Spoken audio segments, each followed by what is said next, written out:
Hey, you there. Did you hear? It turns out that there are even more Nintendo Switch Pro rumors in the news. I know, shocking. So that's right, we are once again talking about the Nintendo Switch Pro. This idea that has existed for several years and that everyone has talked about and theorized about and guessed and wondered and wanted for so long, and I, of course, myself have talked about it many times here on this channel. It's been a relevant rumor cycle, so of course, when it came up and it actually made sense to, I've definitely discussed it. And part of that even includes when the Nintendo Switch Lite came out, because of course that confirmed one different iteration of the Switch, and so we then started to wonder if the other version was also going to become real. Of course, before we dive any deeper into this whole Nintendo Switch Pro rumor topic, I do want to remind you that I am always trying to grow the channel here on Rule of Two Review. I upload and update several videos every single week covering all things Nintendo and Metroid and all things gaming, so as you watch this video, if you seem to like what I'm doing and what you see, then hopefully you will consider subscribing to the channel. So of course I know that by the time you see this video, there will have already been 10 trillion other videos and YouTubers talking about this topic, and so maybe you're just already fed up with this whole thing by the time you reach my video. And if that's the case, that's okay, you probably shouldn't be watching it, but if you've made it even this far, I assume you intend to watch the video and hear what I have to say, because hey man, I've got my own thoughts and theories about what's going on. I've been talking about and covering Nintendo since the Wii U was brand new and throughout the entire Switch life, and so as this stuff comes up and becomes relevant news or relevant conversation, I've got my own feelings and thoughts as a fan as well, and so that's what I want to do, is discuss it. So I'm recording this video early in the morning on March 4th, but yesterday on March 3rd, which also happens to of course be the 4-year anniversary of the release of the Nintendo Switch, later in the evening, a report from Bloomberg went out that seems like the most substantial actual information about a possible upgraded Switch being real that we've seen yet. And it had everyone abuzz. Plenty of articles from mainstream media and tech outlet articles to just some of the more gamer focused like a Nintendo Life or a Nintendo Everything. And then of course, all your favorite YouTubers, which does include me and some of my other good friends as well. Everyone was talking about this. This is the first time that we've had something about a Switch Pro rumor come out that feels the closest to being real that we've seen yet. But of course, it has to be noted and said that it is still not yet real. This is technically just another rumor. As factual as it feels and as substantial as the information sounds, it's still not real until Nintendo tells us that it's real. So maybe this is just the most cleverly designed of all the rumors so far that's got everyone feeling like it's real. Or maybe this is the first glimpse into an actual real upgraded Switch that we've seen yet. And so it's definitely exciting. It aids some of the things I've talked about in the past, and it also potentially changes or disproves some of the things I've talked about in the past, which to me overall does kind of just become exciting. So here's a couple of snippets I want to read from Bloomberg's article about this, and of course I'll link up below for you to read as well. But here's the first thing that they say that just sort of sets up the whole concept of what they're saying here. They say Nintendo plans to unveil a model of its Switch gaming console equipped with a bigger Samsung OLED display this year. Hoping the larger touchscreen can prop up demand in time for the holidays, people familiar with the plan said. Now that's an important key, right? Because it does just say people familiar with the plan. It's just insinuating that it's just more kind of chatter. It's more behind the scenes or insider discussion and conversation. And so this could be a case of the game of telephone where Nintendo might be doing one small tiny tweak with something, and that information reaches one person to another source, to another source, to another source before it finally comes to Bloomberg or what have you. And by the time it comes to them, they understand it to be maybe a bigger deal than it really is. It's entirely possible. So that's why I highlighted people familiar with the plan said, because this just could be a bunch of smoke and mirrors, and that element lets us know that. They go on to say, Samsung Display Company will start mass production of 7-inch 720p resolution OLED panels as early as June, with an initial monthly target of just under 1 million units, said the people who asked not to be identified discussing internal matters. The displays are slated for shipment to assemblers around July, the people said. Representatives for Nintendo and Samsung Display declined to comment. Two Bloomberg analysts also went on to say this, quote, "The release of a more premium version of Nintendo Switch's console with an OLED display and support for 4K graphics for the holiday 2021 selling season could drive the company's sales above consensus for the fiscal year ending March 2022 and extend the life cycle of the Switch platform for many more years. The OLED panel will consume less battery, offer higher contrast, and possibly faster response time when compared to the Switch's current liquid crystal display," said Yoshio Tamura, co-founder of display consultancy DSCC. Wow. Okay, so that's a lot of information and a lot of things to discuss here. That's what Bloomberg in this initial report has to say about what might actually be happening with a brand new version of a Nintendo Switch. And like I said, this is the stuff that most people are taking as all but fact. People are treating it like this is finally the time that we're going to see some sort of updated Switch happen. I'm still, waiting to really learn if this is real. I'm not going to talk to you like it's fact. To be fair, this article, if you read it, it kind of talks like a complete assumption of fact. It talks to you, the reader, as if it's just a known quantity and this is happening actually. And we don't really know that. Yes, this feels real. I get it and I feel it too, but we don't know it. So I'm just going to tell you right now, I'm not telling you to just outright believe this. We got to wait and see if Nintendo actually confirms this. And so, overall, big picture, what do I think about this information if we just kind of, for the sake of conversation, maybe we do assume it's true? Again, for the sake of conversation, not because we should assume it's true. I guess this is all fine. I have to say that this isn't the most exciting way I would have pictured an upgraded Switch to release. Because the main things we're looking at is just an upgraded screen display on the actual Switch itself, which is fine and cool and totally okay for some people. And then it also mentions, possible 4K resolution output when you're playing it docked on the TV.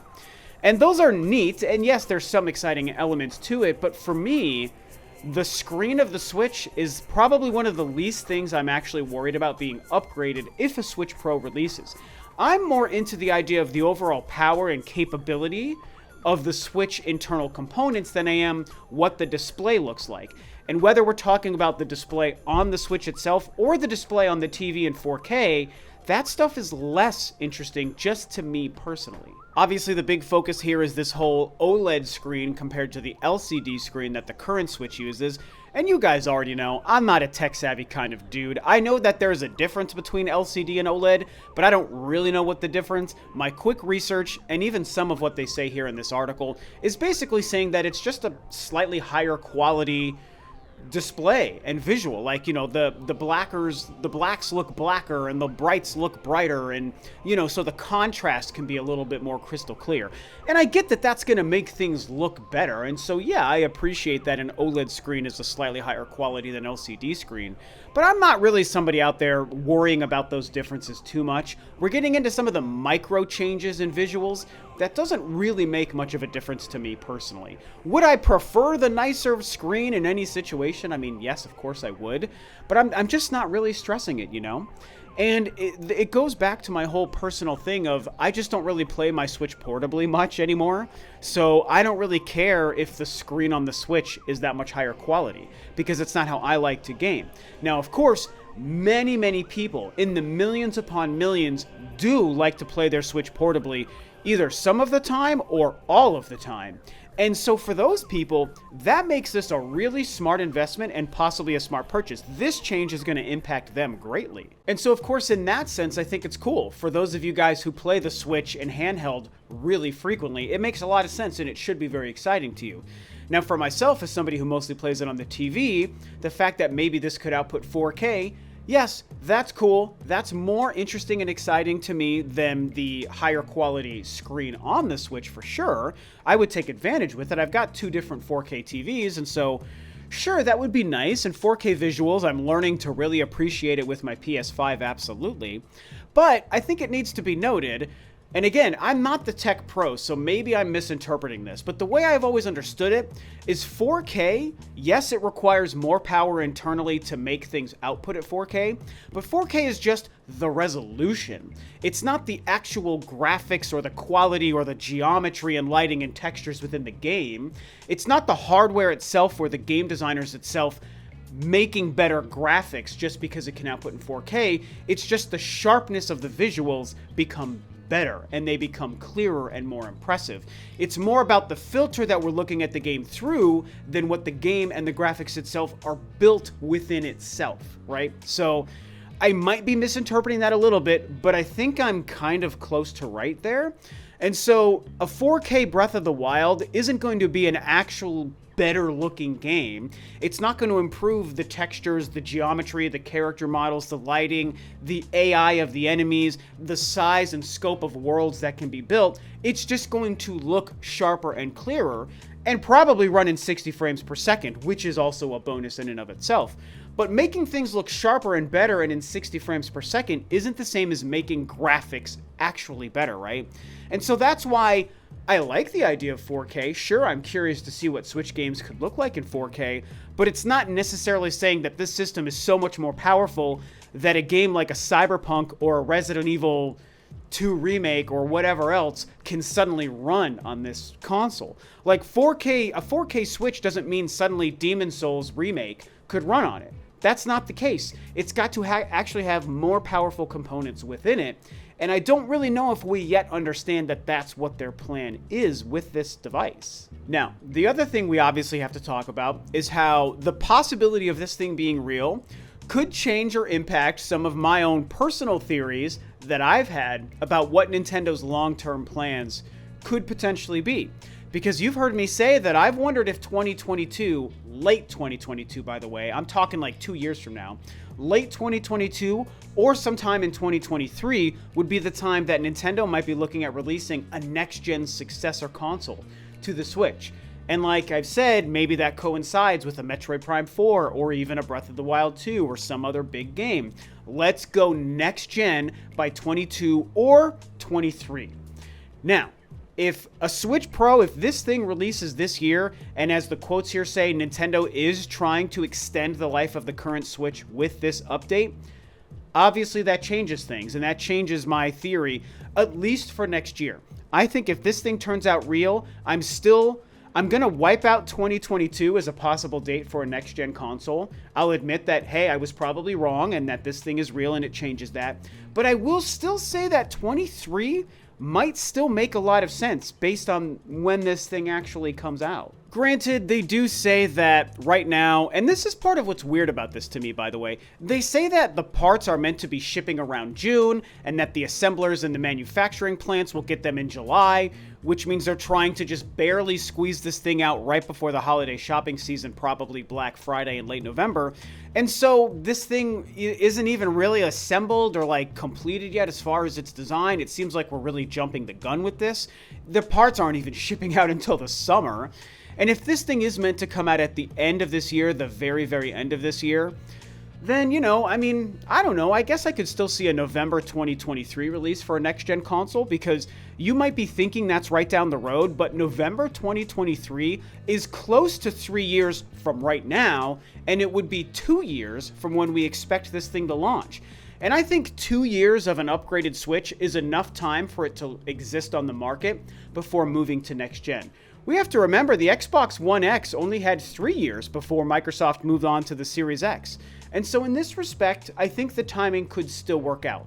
But one thing I will admit is that maybe some of my thoughts about the next-gen Nintendo console very likely could be wrong. And if this is real, my predictions could be proven false. And so maybe we've got a couple of more years to go until Nintendo moves next-gen. But I think what I want to say here at the end to kind of wrap this whole video and conversation up is that if this thing is real, and if this thing is actually just extending the life of the current Switch beyond my predictions of 2022 or 23, that I guess I hesitate to use the word disappointed. I don't want to say it would make me disappointed, but I'll say that for me, it's just less ideal. I think the idea of going next gen with the Switch in this time period after PS5 and Xbox One X is way more interesting and exciting to me than just a slight upgrade of the current Switch. I mean, it's a 2017 piece of hardware that's probably running like, what, 2015 tech within it. And so, again, PS5 and Xbox Series X are already on the market. and an incremental increase to the current Switch, which, to be fair, again, this sounds like an even smaller increase than I would have expected. And so just this incremental increase that just improves the display of the screen and only adds 4K output but doesn't actually improve the overall power of the machine, I don't know that this really justifies an additional 3, 4, or 5 years of the Switch, whereas I think we should instead be going next gen way, way before that, especially with the PS5 and Series X on the market. And I know Nintendo doesn't directly compete with them, yada yada, and it's like, I've discussed that before. I think in some ways that's true, but in some ways that's not true. These guys do compete with each other, you can't deny it. Even if Nintendo moves to the beat of their own drum, they still compete with these guys and vice versa. Like, that's just a fact. And so I would hope Nintendo would try to match them in terms of capability sooner than later, if anything, for the sake of third-party titles. I mean, what I'm really trying to say is that this small increase that this rumor is talking about just doesn't really move the needle for me. I don't even know if it's something that I would feel I would need to purchase, you know? If it was drastically improving the power and making it closer to the power performance of like a PS4 Pro or something, not a base PS4, but a PS4 Pro, that would change things, because I think the library could be changed and aided, and I think what it could do visually for a lot of games, both old and new, could be actually drastic enough to warrant its price. And I'd be really excited. It's like you upgraded the screen, you've got 4K, and it's suddenly as powerful as like a PS4 Pro. That's an impressive upgrade to me, and that would more justify a couple of more years extending the life of the Switch than just what it's doing. Going 4K and changing the screen, like, it's not that those are bad, but I don't think those are enough to extend the wait until the next generation. I don't know if this makes any sense to you guys, and I also know I'm going to kind of be alone here. I don't really think many people will agree with me, and I will probably get a lot of downvotes and people yelling at me like, oh, you're so wrong, Rob. Look at all these great things. I'm so excited about this. I want 4K so badly that I'm not worried about the other stuff, and now the Switch can last for 5 more years just the way it is because it's suddenly 4K and only 4K. And it's like, I don't know if 4K really carries the Switch for another 5 years, you guys. But I know a lot of you guys feel differently. A lot of you guys think the Switch can last another 5 years, make it 4K, it's good to go. And maybe that's what Nintendo does. I mean, you can't deny the sales. I'm not trying to deny Nintendo's crazy success with the Switch. And I'm glad to see the success. I'm not trying to poo-poo on it. I love the Switch as it is. I mean, I'm not being a hater here. I'm just trying to be realistic and look at it in terms of my own personal preference. And I just think next gen in 2 years is way more exciting than 3 to 5 more years of a 4K Switch. I think at the end of the day, that's the perfect summation of my personal feelings. So that's the news, and those are my thoughts and feelings. What do you think about everything I laid out today? I know you're going to yell at me for being wrong about all of this, and that's fine. And what do you guys think? I want to hear, of course, what you have to say as well. And so, crazy times we're living in for sure. With that, this video is a wrap. Thanks, of course, as always, for tuning in, guys. This is Rob of Rule 2 Review, and I will catch you next time on another video.